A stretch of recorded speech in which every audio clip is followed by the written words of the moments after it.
In New York City, a candidate for mayor is speaking out after ICE agents forcibly detained him yesterday. Brad Lander, currently serving as the city's comptroller, says he was in court watching immigration hearings when he was handcuffed and arrested by authorities. He has since been released from federal custody. We're going to chat with him in just a minute. But first, here's what that video looks like. Judicial warrant. You have a judicial warrant. You have a judicial warrant. Can I see the judicial warrant? Can I see the warrant? I will let go when you show me the judicial warrant. Where is it? Where is it? I have it in my hand here. You obstructed. You obstructed. I would like to see the warrant. I will let go. Take it to see the warrant. Put it in custody. No! Take it right back. Take it back. Take it back. Step back. You don't have authority to arrest U.S. citizens. Sir, you don't have the authority to arrest U.S. citizens. Stay back. You don't have. I'm not obstructing. I'm standing right here in the hallway. I asked to see the judicial warrant. By asking for a judicial warrant? I can't believe you're arresting me. Where are you taking him? Hello? You have no authority to arrest U.S. citizens. Where are you taking me? And with what authority? I'd be embarrassed too. Why are you arresting And with what authority? And where are you taking him? Step back. Security detail. This number one is going to go with him, all right?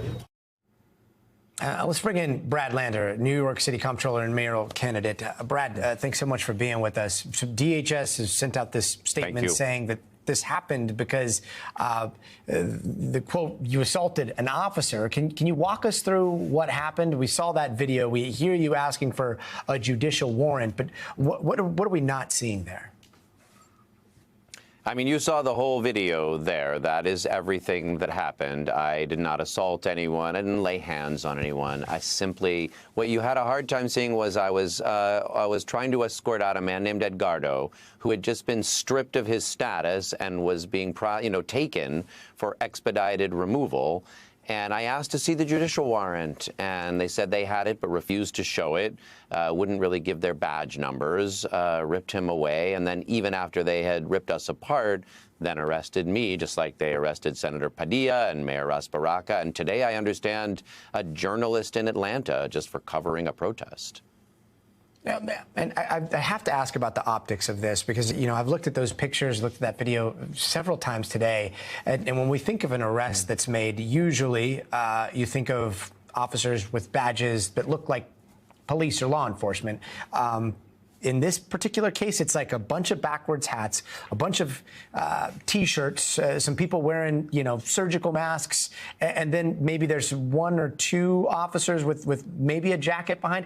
What are these optics saying to people across the country? Yeah, I mean, this is what we mean when we talk about creeping Gestapo tactics. And look, I have a good lawyer. I know my due process will be respected. But Edgardo, who these same guys took away, they didn't say Edgardo and say his last name. Here's who we are. Here's under what authority we're arresting you. They're trying to strike fear into people and to escalate conflict. There's still National Guard troops in L.A. This is what Trump is doing right now, and I thought it was important to go bear witness, to show up, to say, I, as an elected official, am not going to allow due process to be shredded on my watch. But yes, when you have enforcement that you don't know who they are, they don't have uniforms, they're not wearing badges, they don't tell you who they are, they don't present warrants, that's what creeping authoritarianism looks like. And did they ever explain what authority they were arresting you on? I heard you asking that, but you were talking a lot about due process. How did it all shake out? Yeah, I mean, look, I was worried about Edgardo's due process more than mine because we don't know where he is. We're trying to find him. He is in ICE detention, but we don't know where. The judge said he had a 30-day right to appeal, but he doesn't have a lawyer, so we don't know how he will. And no, for me, I was released about 4 hours later. They have not brought charges, but they've indicated that the case is under review. And finally, and I've got to ask, I mean, how do you respond to people who say that some of these arrests are the results of people in politics trying to get in front of the cameras to generate some sort of political victory here?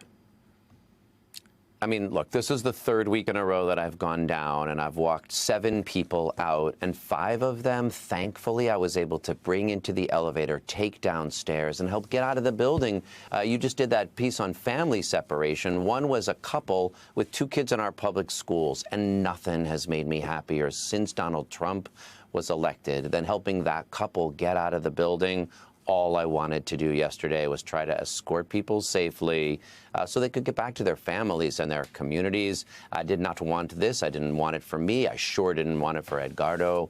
I don't want it for the United States. What we want is for people that have due process be able to present their asylum case, have their due process rights, get a credible fear hearing, not be separated from their family members. And really, that's what everyone should want. New York City Comptroller and mayoral candidate Brad Lander, thanks so much for your time. We thank you for watching, and remember, stay updated on breaking news and top stories on the NBC News app or watch live on our YouTube channel.